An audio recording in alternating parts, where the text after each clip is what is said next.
Filmes ou séries nunca se deram tão bem com os games. Os planos megalomaníacos, no bom sentido dessa palavra, tá? Da Riot, né? Que é a empresa responsável por League of Legends, Valorant e algumas outras marcas, passam por essa constatação um pouco óbvia. Dessa forma, em vez de deixar o projeto Arcane nas mãos de terceiros, ela resolveu construir tudo com o estúdio de animação com o qual já vem trabalhando há algum tempo na concepção de videoclipes e de curtas animados aí para suas marcas, para os seus jogos. A ideia é inicialmente arrebatadora, porque a empresa já tem experiência em construir um universo com boas histórias, não só no jogo base para Arcane, que é o League of Legends, mas também no jogo Valorant, o qual eu conheço mais por ser jogador. Arcane acompanha a história de duas irmãs deixadas à própria sorte em regiões muito complexas de se sobreviver. A série da Netflix foram lançados os 3 primeiros episódios e por isso esse vídeo será de primeiras impressões. Não é uma crítica, não é uma análise profunda, não é a definição da primeira temporada como um todo e também não tem spoilers, porque eu quero falar também para aqueles que não sabem o que é League of Legends, tá? Ter nas mãos o domínio criativo de todo esse projeto é um dos grandes trunfos dos bons caminhos que a Arcane demonstra. A exemplo da Marvel, quando passou a fazer os seus filmes, parece que a Riot e a Fortress Production, o estúdio responsável pela animação, parece que eles têm total noção da importância de detalhes, por menor que sejam, bem como dos acontecimentos macro, e também respeita em minúcias os seus personagens como se fossem seus filhos, enquanto tenta ao máximo fazer carinho no fã com referências e novidades que antes nunca foram mostradas. Tudo isso dá muita consistência, não só para os 3 primeiros episódios, mas para qualquer coisa que, a partir de agora, venha a ser feita nesses moldes pela empresa. Temos aqui um universo bem interessante se formando. Os episódios 1, 2 e 3, lançados todos juntos, aparecem como um filme.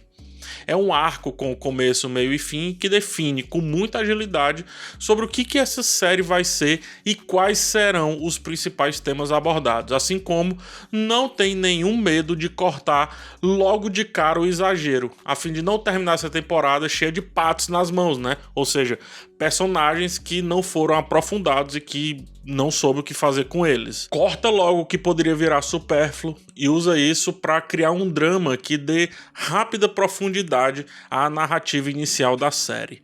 O primeiro episódio nos apresenta as protagonistas, 2 irmãs no caso. O episódio 2 elabora a relação entre as duas, mas vai em outro núcleo nos apresentar mais protagonistas, só que do lado de lá da história, digamos assim. E no terceiro episódio faz um arremate perfeito, juntando tudo em uma coisa só, demonstrando bastante equilíbrio. E a Arcane sabe o que quer ser desde o primeiro minuto, o que deixa a série ser direta, muito ágil e em certo ponto até apressada, por saber que tem muitos conflitos a serem abordados ao mesmo tempo. O confronto entre irmãs, o confronto da ciência e da magia e o clássico confronto entre o bem e o mal permeiam cada um deles um núcleo específico, enquanto ao mesmo tempo vamos entendendo que mundo é aquele, né? O que pode ser, de um lado, um prato cheio de referências para os fãs, ou para nós, os mais vazios, um prato cheio de curiosidades, um prato cheio de boas estranhezas e daquele sentimento de que o mundo parece ser bem maior do que está sendo mostrado, o que faz com que o engajamento jamais seja perdido nesses 3 primeiros episódios. Eu honro demais essa agilidade do que foi apresentado até aqui. Essa ideia de demonstrar minimamente um primeiro, segundo e terceiro ato, que quase poderia inclusive ser um filme, vai de encontro ao formato que a Netflix faz, né? O formato que a Netflix aposta. A maioria dos lançamentos da empresa teimam em enrolar o espectador depois de dar um primeiro episódio muito frenético. O resultado é temporadas com começos e finais muito bons, mas cujo recheio é muito contestável. A Riot trabalhou o roteiro de Arcane para não pertencer a esse formato insosso. Após a sequência de abertura, um roubo feito por um quarteto de amigos, a urgência sempre está presente, e as ações do primeiro minuto da história ressoam por todos os minutos seguintes. o primor da montagem e o primor do roteiro estão no terceiro ato, ou melhor, no terceiro episódio, quando os diferentes núcleos são unificados de maneira meio que alegórica. O personagem bate uma porta, desesperado para arruinar com a vida do seu oponente ali, né, do outro personagem. O efeito sonoro da batida, junto com o movimento da mão indo em direção à porta, faz a transição, técnica chamada de racó, nos leva para o núcleo onde o outro personagem tenta impedir que outros dois personagens façam algo que ele não está concordando também ao bater na porta. E em seguida vem uma explosão de um lado que traz o espectador para o outro lado da história através de uma fluidez muito gostosa de acompanhar, que não causa nenhuma distração e que segura a atenção do começo ao fim do primeiro grande clímax da história. E mais, tudo isso para, daí sim, a história tomar a real forma. É aquele efeito matrioska das bonequinhas que vão saindo uma de dentro da outra, né? E cada vez menores, a um grande problema, que leva a um outro grande problema, que leva a um outro problema, a outro, só que no fim tudo pertence ao problema que tem pelo menos ali uma escala diferente, né? Ou seja, tudo que aconteceu nesses 3 primeiros episódios serviram para aí sim dar a real forma que a série vai ter daqui para frente, que agora nem precisa mais de tanta pressa, nem precisa mais de tanta agilidade, porque já agarrou o espectador minimamente dedicado, usando muitos elementos para que a gente consiga escolher um lado. Existe beleza no mal, feiura no bem, existe certo e errado nos dois lados, existem conflitos, carisma e antipatia em qualquer canto que você olha ali da série, assim como existe a dor do que rejeita e também a dor daquele que é rejeitado. E nada disso seria tão inebriante se a animação pecasse, né? Temos aqui outro grande acerto do projeto. De um lado, uma estética pontiaguda, às vezes até grotesca,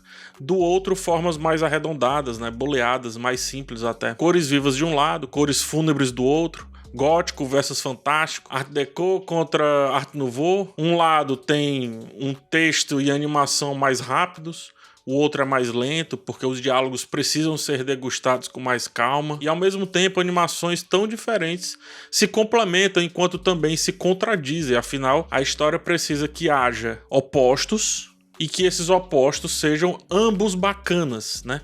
Apesar de diferentes. A habilidade de mostrar ação é notável demais. A velocidade da ação vagamente lembra uma técnica chamada rotoscopia, misturada com um traço que fica entre o ocidental e o oriental. Tem o melhor do anime e tem o melhor da nossa animação do lado de cá, bem como emula muito bem os movimentos de câmera dos bons filmes de luta em live action, usando a câmera para tentar mostrar os detalhes, no caso a câmera lenta, ou quando não faz a câmera lenta, acompanha os socos e chutes com o plano a fim de gerar sensação de impacto nos golpes. Recentemente isso aconteceu em Shang-Chi, antigamente em Ong Bak e também em alguns filmes do Jack Chan. E o mais interessante é que o cérebro nem percebe que o fundo não está se mexendo, né? Que o fundo é estático. Não precisa. A animação e a boa enganação visual fazem com que a gente complemente isso sozinho, sem precisar de que seja mostrado de fato. São diferentes cidades, diferentes estilos, diferentes ritmos e diferentes técnicas, tudo no mesmo canto, tudo no mesmo projeto. Arcane, nos 3 primeiros episódios, se mostra muito audaciosa. As primeiras impressões são as melhores possíveis. Porém, sobre o subtexto, que eu acho que vai tornar essa história realmente grande e que o roteiro começou a apresentar, isso eu vou deixar para falar um pouco mais para frente, tá? Um pouco mais depois, quando eu vi talvez os próximos episódios ou só o final da temporada.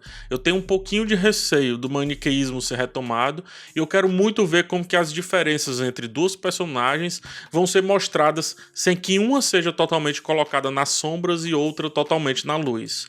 Há um tema muito interessante sobre a opressão e opressor acontecendo, mas de novo também é preciso ir um pouco além da camada mostrada para receber elogios. Como a temporada não está concluída, não dá para trazer isso aí nas primeiras impressões. Sendo assim, eu te vejo semana que vem, falando dessa vez com spoilers a respeito dos episódios 4, 5 e 6. Até lá, viu? Mas fica aqui, tem mais vídeo por aqui. Tchau!